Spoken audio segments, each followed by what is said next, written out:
રામ રામ મિત્રો, તમે જે વિડીયો જોયો છે એ વિડીયો તદ્દન ખોટો વિડીયો છે, એ જૂનો વિડીયો છે.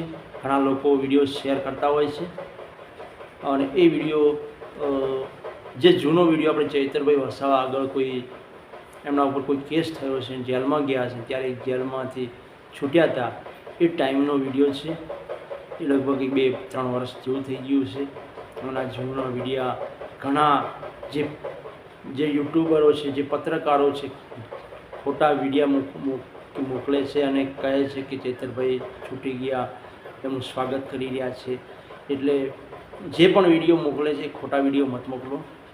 ચૈતરભાઈ હજી જેલમાં છે અને ખોટી વાતો, ખોટા વિડીયા ન મોકલવા જોઈએ.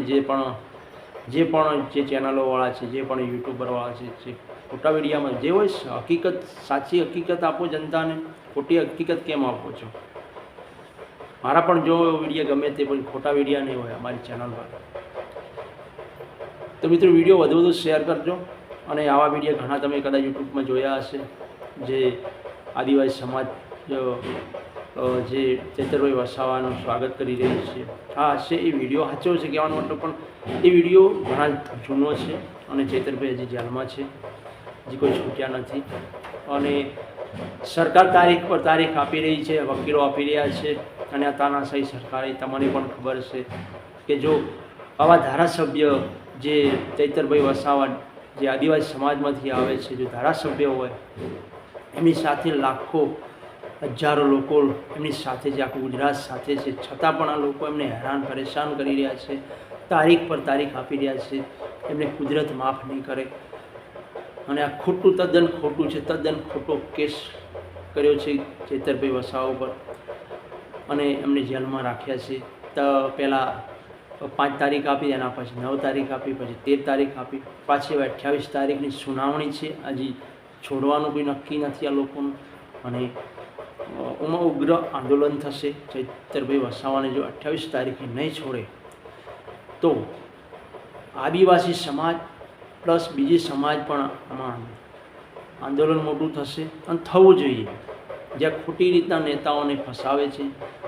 અને એક વસ્તુ છે કે જો એમના માણસે કોઈ કૌભાંડ કર્યું હોય, કોઈ સાથે છેતરપિંડી કરી હોય, કોઈ ધંધામાં કોઈ આ તે કોઈ કૌભાંડ કર્યું હોય, તો એ લગભગ 3 દિવસ કે 3 કલાક પણ જેલમાં ન રાખો. કીધું કે જામીન પર છૂટી ગયા, કીધું જામીન એમના મળી ગયા. એટલે વકીલે કોર્ટે એમને નિર્દોષ જાહેર કર્યા. અને નિર્દોષ જાહેર કર્યા પછી એમના જે લોકો છે, એમના જે નેતાઓ છે, જે પછી પાછી ચૂંટણી લડી રહ્યા છે, ચૂંટણી લડે તો છતાં પણ લોકો એમને વોટ આપે, એ જીતે છે.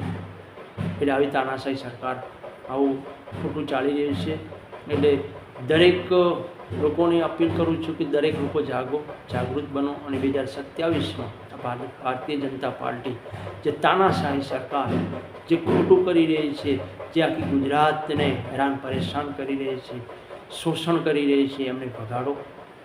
અને મિત્રો, જે મેં તમને વિડીયો બતાવ્યો જે ચૈતરભાઈ વસાવાનો જૂનો છે, ઘણી યુટ્યુબમાં તમે જોતા હશો એવા વિડીયો ખોટા, એ જે પણ યુટ્યુબ જે મળતા હોય એમને ન મોકલવા જોઈએ. તો મિત્રો, ચૈતરભાઈ વસાવા સાથે હજારો લોકો, લાખો લોકો છે, તો છતાં પણ આ લોકો આટલા હેરાન પરેશાન કરે છે. તારીખ પર તારીખ એક ખોટી તાનાશાહી કરી રહ્યા છે. અને જે સમાજ માટે જે નેતા દોડી રહ્યો છે, આંદોલન કરે છે, અને એમને જે ભારતીય જનતા પાર્ટી, જે ભાજપની સરકારે જે કૌભાંડો કર્યા છે, એ બસ એક જાહેરમાં કહેવાના બદલે આ લોકોએ ખોટી રીતના એમ કે કોઈ આધાર પુરાવા વગર એમને જેલમાં આ સરકારે પૂરી દીધા છે. અને ઝડપી સરકાર એમને છોડે એવું આપણે ભગવાન માતાજીની પ્રાર્થના કરીએ. અને મિત્રો, ચૈતરભાઈ વસાવા જે નેતા છે, ગરીબના નેતા છે, દરેક સમાજના નેતા છે અને દરેકના હિત માટે લડી રહ્યા છે. તે એમને સમર્થન આપજો અને જલ્દી એમ કે ચૈતરભાઈ વસાવા જેલમાંથી છૂટે. અને આખા ગુજરાતની જનતા વાટ જોઈને બેઠી છે.